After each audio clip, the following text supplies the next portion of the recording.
Hello students of 7th standard. We have started the lesson cell structure and microorganism. We have studied some part of this lesson. Today we are going to study some remaining part of this lesson. See here, we have studied that whenever we keep the bread for more days, what happens? A particular fungus develops on it, and if we see it with the magnifying lens, we see the microorganisms in it. And if we take the pond water, or you can say stagnant water, and if we see it under the microscope, then also we see the some of the microorganisms in it. Both of these microorganisms are nothing but multicellular, you can say, microorganisms. However, most microorganisms such as bacteria and virus are unicellular. They have somewhat different cellular structure. That means bacteria and virus, which are nothing but unicellular, they are having some different structure than these microorganisms. They do not have the brain bounded organelles which are found in the eukaryotic cells. The plasma membrane, cytoplasm, the nucleoid are their only component. Such cells are, you can say, called as the prokaryotic cells. Then see there, next one, growth of the microorganism. Each microorganism needs a specific, you can say, environment.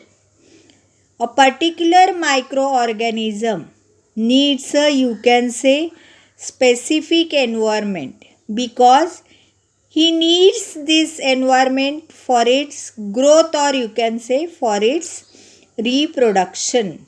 Many microbes needs oxygen for their growth, whereas some microbes can be grown without oxygen. See, there are some microbes which need a particular, you can say, environment for growth and also for the reproduction. But there are also some microbes which need, or which has oxygen as an important constituent in their life. That means they can, you can say, grow only with the oxygen, whereas some microbes can grow without oxygen. But there are also some microbes which are growing without, you can say, oxygen. Some microorganisms survive even in extreme and adverse condition, like ocean floor, ice in polar regions, hot water springs. Then again see, there are also some, you can say, organisms which can survive in very extreme conditions. The extreme conditions are nothing but, oceanic floor. In the oceanic floor also they survive, in the hot springs also they survive, in the ice regions also they survive. That means in various adverse condition also they survive. Then see, during adverse condition, microorganisms form a thick covering around themselves and stop their life processes. See, there are various, you can say, life processes going in their body.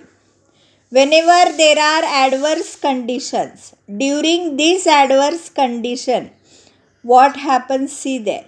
These microorganisms form a very, you can say, thick covering around themselves and stop all their life processes on return of the favorable conditions.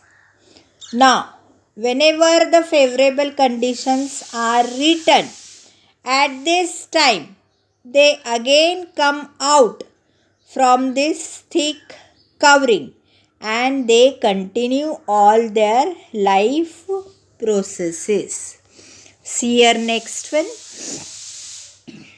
Did the garbage is input B? See here what it is done. See here.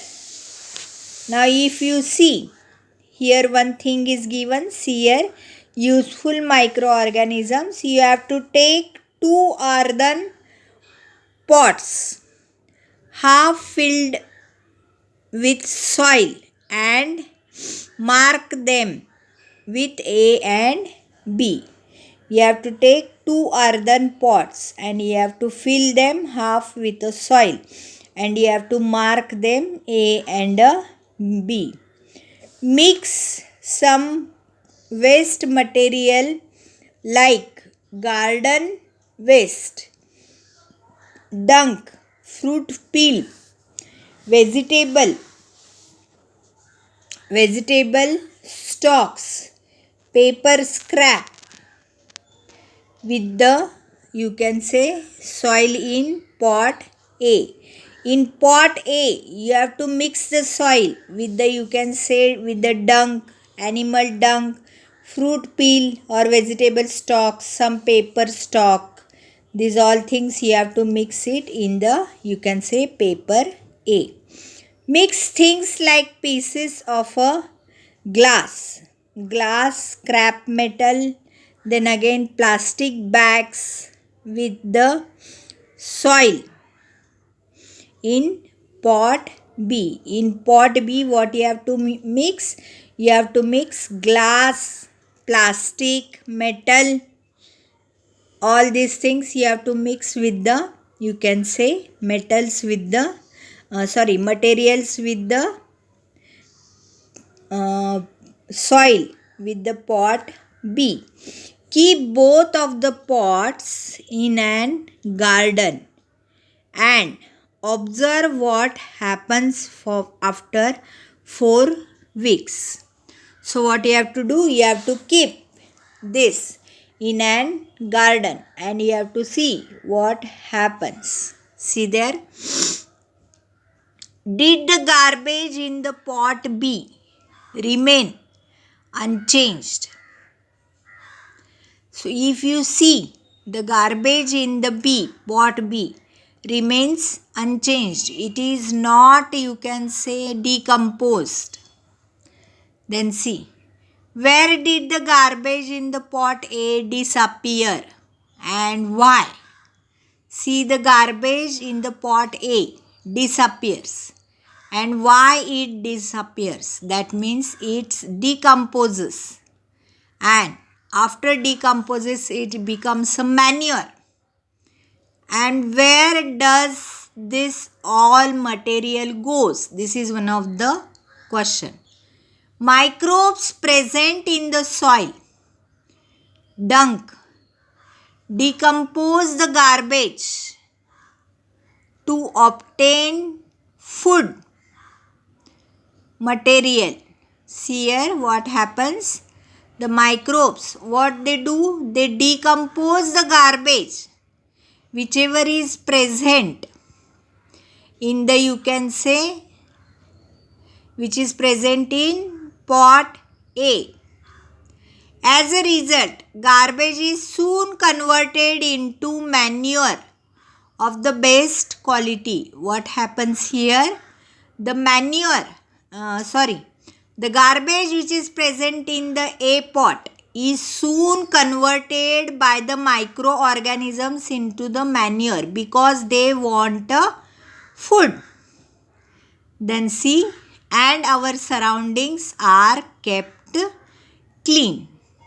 As in case of a garbage, for proper you can say sewage disposable too, microbes are released into the sewage so as to help the quick decomposition of the organic compounds in it.